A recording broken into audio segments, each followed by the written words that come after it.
young nigga, young, whatever. You know those niggas. YBN. I want to say YBN Lucci is her man, or one of them young niggas is her man, and he was shot. I don't believe that he was killed, but he was definitely shot out there in Miami at the Rolling Loud Festival. Young Ray Janae's father also did not perform at the Rolling Loud Festival, which takes place in Miami. And my understanding is that the organizers, security on premises or police on premises, wanted to search Wayne's and his entourage's vehicles and person, and he refused to be searched, so he did not perform. Now, not for nothing, but Wayne, sweetie, let us not forget that time that you were in New York and you were caught with a little bit of guns and drugs. Yeah. Okay, so that was a thing that happened, and I guess because of that, he did not perform at the festival as promised, much to the chagrin of many of you girls. Now, I know that if you went to that festival, you were definitely going to see Lil Wayne, so I'm sure it was a hurting and a burning sensation to know that he did not come out. DJ Khaled this week released a brand new album, Father of Assad. Have you guys heard it? Now, all of you know that DJ Khaled is just that, a DJ. He does not actually rap. He's just a DJ and a producer. So the album has many features, including the late Nipsey Hussle and John Legend, as well as Meek Mill, SZA, Jay-Z and Beyonce, Big Sean, who is looking like a snack and a half. I was so excited to see him and Jhené Aiko united in an image earlier this week. But yeah, there's a couple of other people, I think Baby, and a couple of other people featured on the album. I've heard a couple of tracks. It's okay. It's okay. You know, I think the thing that we all love about DJ Khaled is that he's just such a positive energy, and he just seems like just someone who is really in love with his wife and his kid. Even though he did, remember that one time he came out and said that, you know, a woman should be sucking her man's dick, but a man should not be eating the conch. He shouldn't be eating no conchy. Well, nigga, if you ain't eating no conchi out here, nigga, there, bitch, I'm not fucking with you, okay? You got to eat the conch, okay? But, you know, fine, we just won't get with DJ Khaled. That's it. Or anybody like him, for that matter, okay? Because DJ Khaled said he ain't eating the conchi. Damn, which makes me sad, because that means that Mrs. Khaled is just out here having to take the one pump humps from Mr. Khaled. Oh, that's so sad for me. Wah, wah. Have y'all ever been with anybody that didn't eat the conch? Okay, and for you butt boys, you know, they didn't eat the butt conch. Okay, listen, if you ain't eating the conch, then I don't know, honey. I mean, listen, doctors have said that, you know, clitoral stimulation is just the fastest way to heaven for most women. I don't know. Is that a prerequisite for you girls? And you dolls, and for you guys that are listening, is that like a thing? Like, do you guys really not do that out here? Okay? I mean, I'm not trying to get all up in your business, but since we there, let's just go ahead and explore deeper. So, for those of you, because listen, again, I am grape nut Jamaican.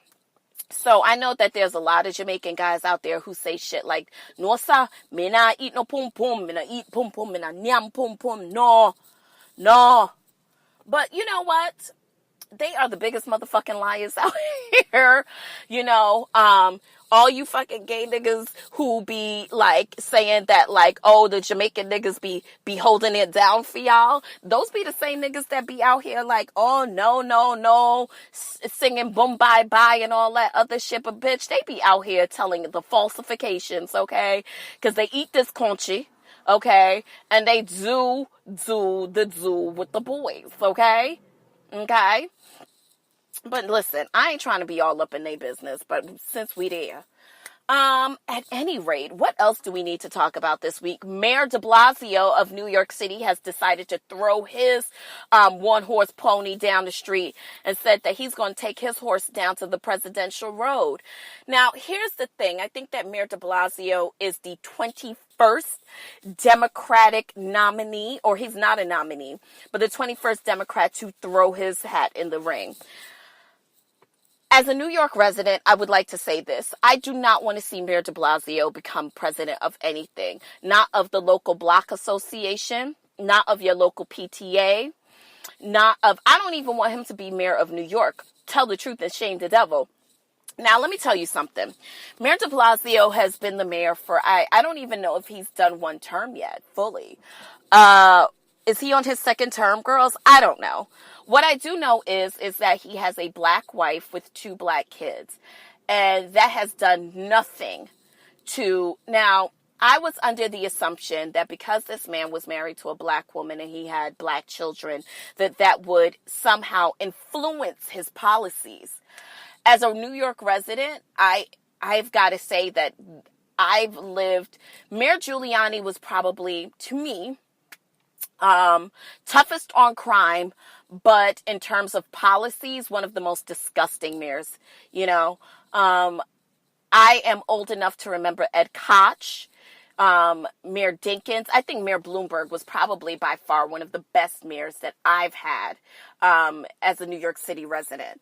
But de Blasio? No, thank you, girl. No, thanks. I'm not looking forward to him. I'm not looking backward to him. I'm just not into it, girl. I am not into it. So here's what I'm going to say. 2020 is just around the corner. 2020 is when the real deal starts. I don't think that he is going to... Now, in order for Mayor de Blasio to even be considered, to be a part of the Democratic... I guess there is going to be not a town hall, but there will be some sort of debate between the Democratic nominees. In order for him to even get there, it has to be proven that there is enough support behind him to even be a part of that. I don't think that he will get it because most people see him as too liberal, which is ridiculous. Okay, because I don't find him to be liberal. I find him to just be another person who hides behind policies, even though his public persona should be indicative of the fact that he would be liberal, but it's not. So I think that what most whites hate about him is that he is married to this black woman with these black children, and they think that influences his policies. But I'm here to tell you that as a black resident of New York City, he ain't out here doing shit for us, bitch. So please. There are many other candidates, and I'm just waiting till the very end to see what's what and who's who. It was revealed, I've been reading up a lot this week about Joe Biden and his bid for presidency. Now, I don't know if you guys are familiar with the Patriot Act. If you're not, please Google Patriot Act Joe Biden. I don't think that I'm going to be throwing my support behind Uncle Joe. I think, like many others, when you are not informed, I was not all the way informed about Joe Biden. I threw my support behind Joe Biden because of his allegiance and his vice presidential career with the one beloved Barack Obama, President Obama. But in doing my own research, I found that Uncle Joe was actually the face and the name behind a lot of policies that actually worked against not only African Americans by and large, but worked towards incarcerating a lot of African Americans. At one point, he once called Barack Obama in explaining why Barack Obama was a great candidate. He basically said, "We've never seen anything like this before, a well-spoken African American who basically speaks well and looks well. And so, yeah, let's throw our support behind him," which I thought was ridiculous, if you are a particular kind of Black person, you know exactly what that means.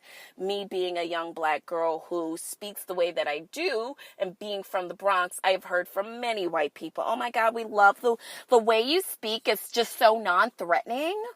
And I get it. I think that what throws a lot of people off is when you are not stereotypical.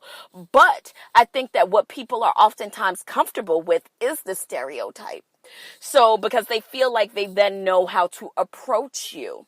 The threat is really when you are not of the stereotype. So, listen, we can go on and on about it for days. Speaking of disgusting and going on about it for days. So Kentucky, Mississippi, Alabama, Ohio, all these states and their abortion bans. Now,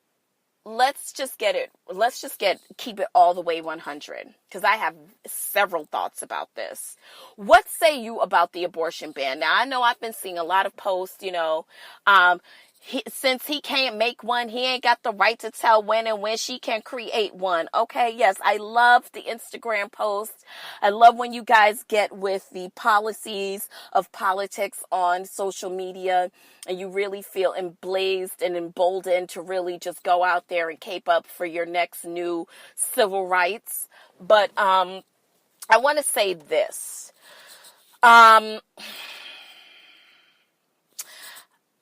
During his presidential campaign, Donald Trump made it very clear that he would be going after Roe v. Wade. Very, very clear.